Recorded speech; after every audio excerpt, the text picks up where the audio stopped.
வேதமா வேலையா? வேதமா வேலையா? ஒரு தகப்பனார் அவருடைய கரத்தில் ஒரு பேங்க்னுடைய அப்பாயின்மெண்ட் ஆர்டர் வச்சுட்டு மகனை பார்த்து கேட்குறாரு, உனக்கு வேதம் வேண்டுமா வேலை வேண்டுமா? வேதம் வேண்டும் என்றால் இந்த வேலையை விட்டுரு, வேலை வேண்டும் என்றால் வேதத்தை தூக்கிட்டு போயிரு, வீட்டில் இருக்காதுன்னு சொல்றாரு. சிவகங்கை மாவட்டத்தில் தேவக்கோட்டையில் இருக்கக்கூடிய ஒரு சகோதரர், அவர் அங்கே இருக்கக்கூடிய கல்லூரியில் படித்துக் கொண்டிருக்கிறார். அங்கே காளையார் நம்ம அழகப்பா பல்கலைக்கழகத்திலிருந்து ஒரு சில பிள்ளைகள் கொண்டு போய் என்ன பண்ணுறாங்க, வேதத்தை கொடுக்குறாங்க. அதை வாங்கி போய் ஒரு சகோதரன் இவரிடத்துல கொடுக்குறாரு. இவர் அதை வாங்குறாரு, வாங்கி படிக்கிறாரு. படிக்க படிக்க தேவனுடைய வார்த்தை கிரியை செய்யுது. உண்மையான தெய்வமாகிய நம்முடைய கர்த்தராகிய ஆண்டவராக இயேசு கிறிஸ்துவை என்ன பண்றாரு, அவர் அறிந்து கொள்கிறார். அப்போ அவருடைய முஸ்லீம் மார்க்கத்தை சேர்ந்தவர் அதுல விடுதலை பெற்று தேவனை ஆராதிக்க துவங்குறாரு. அவங்க அப்பா ஏற்றுக்கொள்ளவில்லை.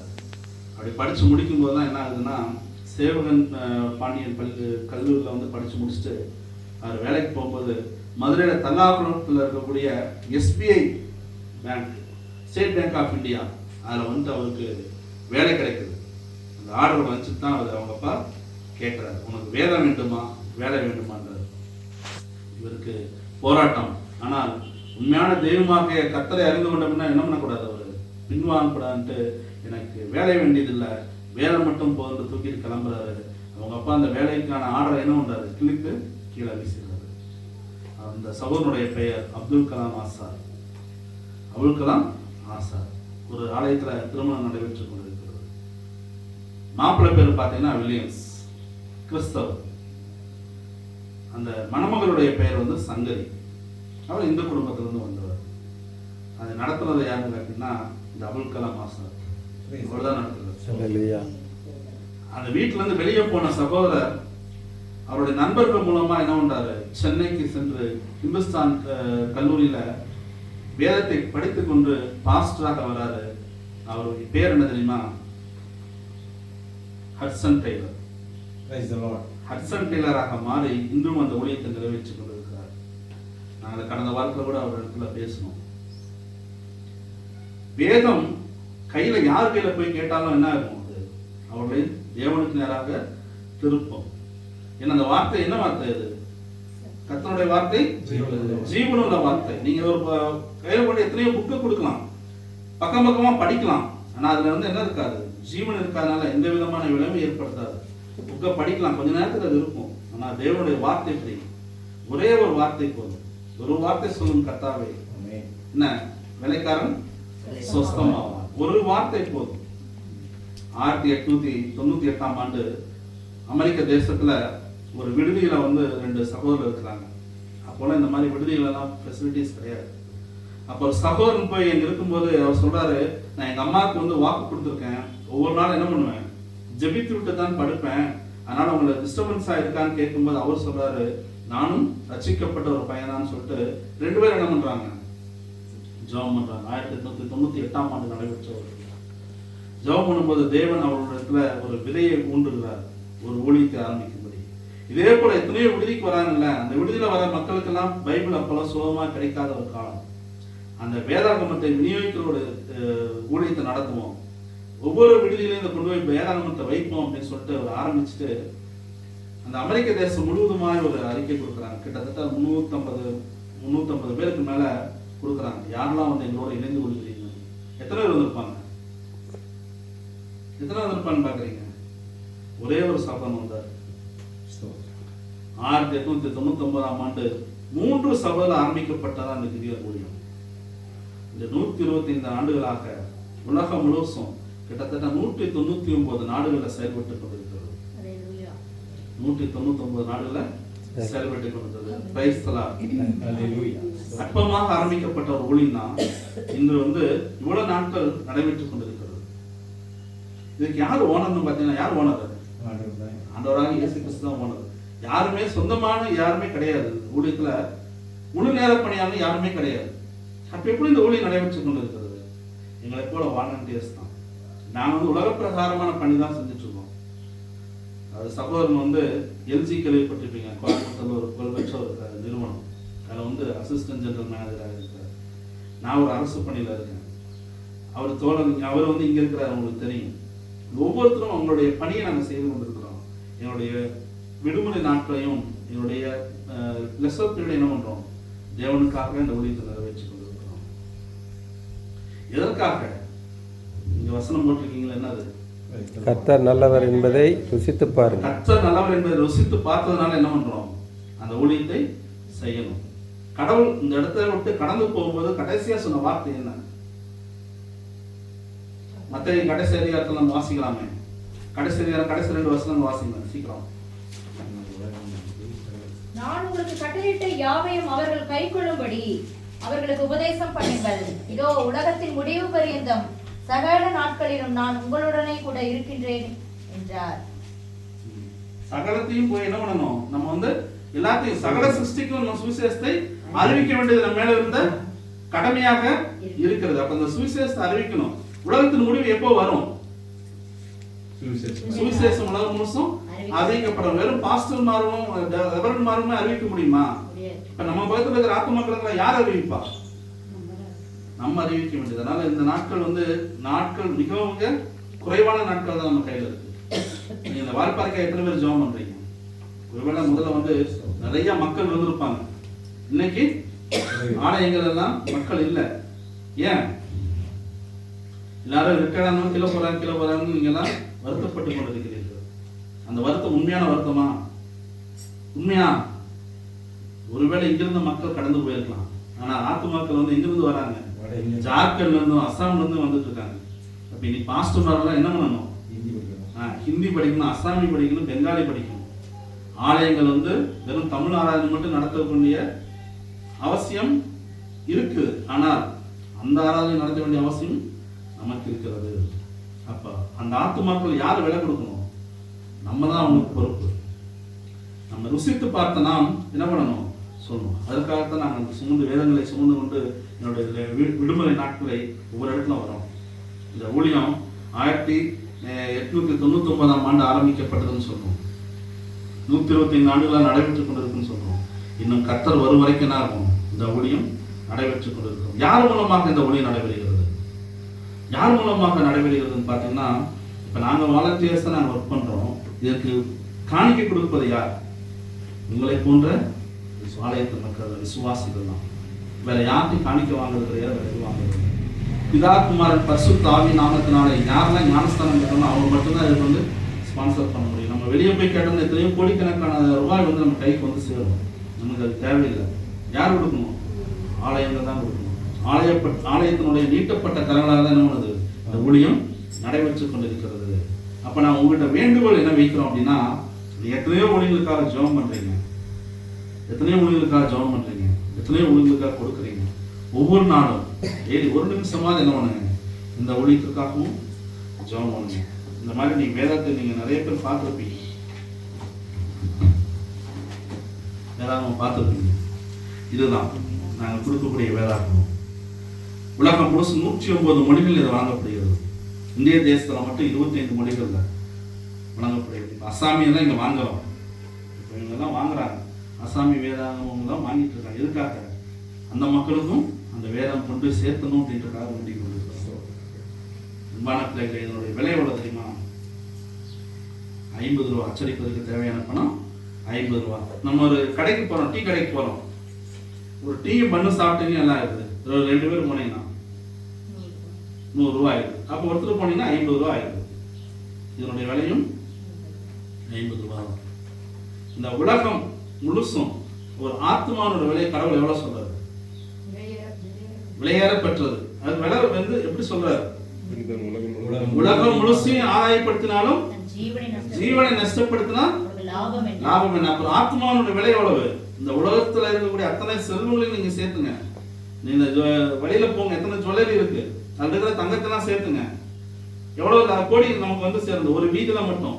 அப்ப உலகத்துல எத்தனை கோடி நகைகள் இருக்கு, இன்னும் எடுக்கப்படாத தங்கங்கள் எவ்வளவு இருக்கு, எவ்வளவு பெட்ரோல் இருக்கு. அத்தனை விலையும் சேர்த்துனீங்கனாலும் என்ன பண்ண முடியாது, ஒரு ஆத்மாவை ஈடாக்காது. ஆனா நம்ம அந்த ஆத்மாவை எதுல எடுக்கிறோம்? ஒரே ஒரு 50 ரூபா கொடுத்து நம்ம என்ன பண்றோம்? அப்ப இதோட தள்ளுபடி வேற எங்கேயாச்சும் கிடைக்கணும் உங்களுக்கு? ஆடி தள்ளுபடின்னு வாங்கிட்டு வந்து எத்தனை பேருக்கு நம்ம சொல்றோம்? அப்போ அவ்வளோ பெரிய ஆத்துமாக்களை, அவ்வளோ விலை பெற்ற ஒரு ஆத்துமாக்களை நம்ம ஒரே ஒரு 50 ரூபாய் என்ன பண்றோம், மீட்டு கொடுக்கிறோம். மீட்டு கொண்டு பரலோகத்துல என்ன பண்றோம், நமக்கு பரலோகத்துல மகிழ்ச்சி உண்டாக்கணும். அன்பான பிள்ளைகளை நம்மகிட்ட வந்து நிற்பது அதற்காக தான். ஒவ்வொரு வருஷமும் நாங்கள் வந்து நிற்கிறோம். எதுக்காகனா நீங்க கொடுக்கக்கூடிய வேதாகம் வந்து எப்படி சாட்சிகளாக மாறுகிறது அப்படின்றதுக்காக. நம்ம ஜெபிப்பு கேட்கணும். அதுதான் கொடுக்கக்கூடிய வேதாகங்கள் என்ன பண்ணணும், திறக்கப்படணும். திறக்கப்பட்ட வேதாகங்கள் வாசிக்கப்படணும். வாசிச்சாலே என்ன ஆயிடும், தேவனுடைய வல்லமை இறங்கும். புவனேஸ்வரி என்ற சகோதரி ஈரோட்டில் வேலைக்கு போறாங்க.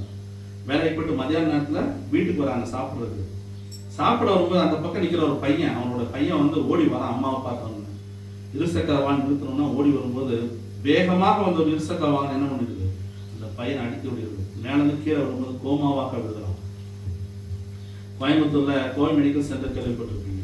கொண்டு வந்து அட்மிட் பண்றாங்க. அவங்ககிட்ட இருக்கக்கூடிய அத்தனை பணமும் செலவழிக்கப்பட்டு விட்டது. ஆனா பையன் கண்ணு கூட விழிக்கல. அப்படின்னு இருக்கும்போது சொல்றாங்க, நீங்க மோகன் குமாரமங்கலம் ஹாஸ்பிட்டல் வந்து சேலத்துல இருக்கு, கவர்மெண்ட் ஹாஸ்பிட்டல், நீங்க அங்க போய் சேர்த்துருங்க, அவன் சாகு வரைக்கும் அப்படியே எடுத்துட்டு போட்டுன்ற மாதிரி எல்லாம் சொல்றாங்க.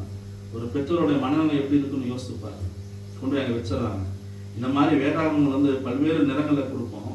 எங்களில் வந்து ஆண்கள் வந்து என்னன்னா கிரியன்ஸ்ன்னு சொல்லுவோம், பெண்கள் வந்து அந்த மனைவிமார்கள் அவங்க வந்து ஆப்சல்யூஷன் சொல்லுவாங்க.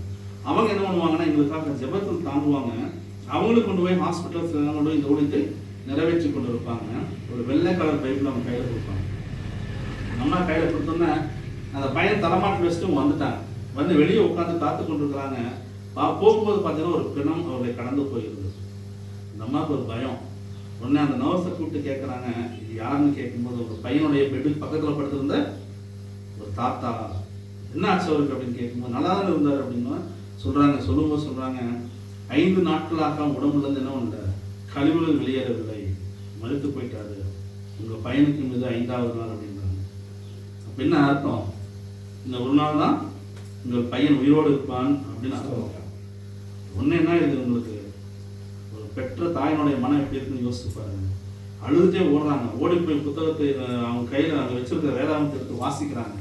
வாசிக்கும் போது அவங்க கண்ணில் பட்ட வார்த்தை, நான் வந்து அவனை சுஸ்தமாக்குவேன், நான் வந்து அவனை சுஸ்தமாக்குவேன். அர்த்தம் புரிஞ்சிருச்சு அவங்களுக்கு. ஆனா எப்படி கடவுள்கிட்ட வேண்டுவதுன்னு தெரியல.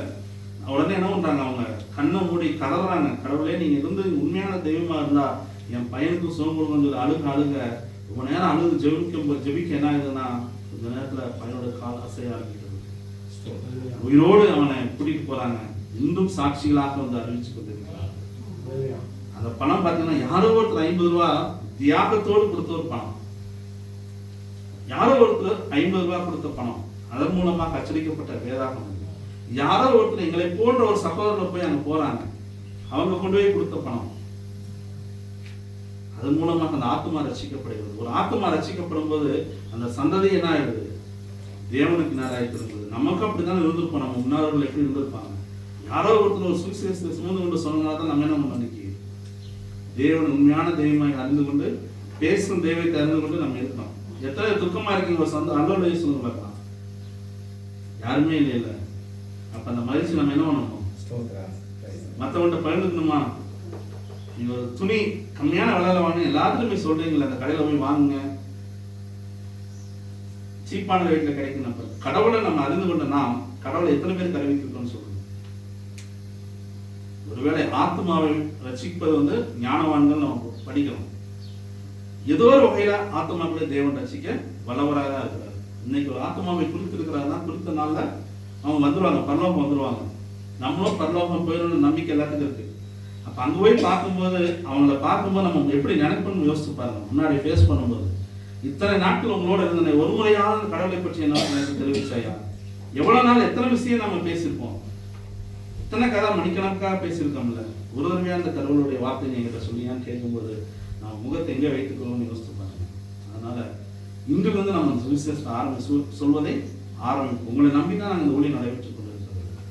நம்ம கொடுக்கறது மட்டும் இல்லை, காணிக்கை கொடுக்கறது மட்டும் இல்லை, ப்ரேயர் பண்றது மட்டும் இல்லை, உங்களுடைய பார்ட்டிசிபேஷன் என்ன ஒன்றும் எங்களுக்கு தேவை. பாஸ்டர் மூலமாக நீங்க உங்களோட தொடர்பு பண்ணீங்கன்னா இதற்கான எல்லா ஏற்பாடுகளும் நாங்கள் பண்ணுவோம். நீங்க மெம்பராக எங்கள்கிட்ட பண்ணலாம், அல்லது நீங்க வந்து ஏதோ ஒரு கல்வி நிறுவனத்தில் வேலை செய்யலாம், ஹாஸ்பிட்டலில் வேலை செய்யலாம், ஏதோ ஒரு வகையில வந்து உங்களுக்கு இதை கொடுக்கலாம். நாங்க இதெல்லாம் ஹாஸ்பிட்டல்ஸ்ல, பள்ளிக்கூடங்கள்ல, சிறைச்சாலைகளுக்கு கூட என்ன ஆகுது போகுது. முதல்ல ரொம்ப சுலபமாக போய் கொண்டு வந்த வேதாகம் வந்து பல கைதிகளுடைய வாழ்க்கையை வந்து மாற்றிருக்கு. தற்கொலைக்கு நேராக போன பலருடைய வாழ்க்கையை வந்து மாற்றிருக்கு. அப்போ அந்த ஆத்துமாக்களை மீட்டுக்கொள்ள பொறுப்பு வந்து யாருக்கு இருக்கு? உங்களுக்கும் எனக்கும் இருக்கிறது. இந்த வாழ்ப்பாறை யார் கையில கொடுத்திருக்காரு? தேவன் எங்க கையில கொடுத்திருக்கிறார், எங்க கையில கொடுத்திருக்கிறார். அதுக்காகத்தான் நாங்கள் வந்து கோயம்புத்தூர்ல இருந்து வந்திருக்கோம். வந்து உங்களிடத்துல அறிவிச்சு என்ன பண்ணணும்?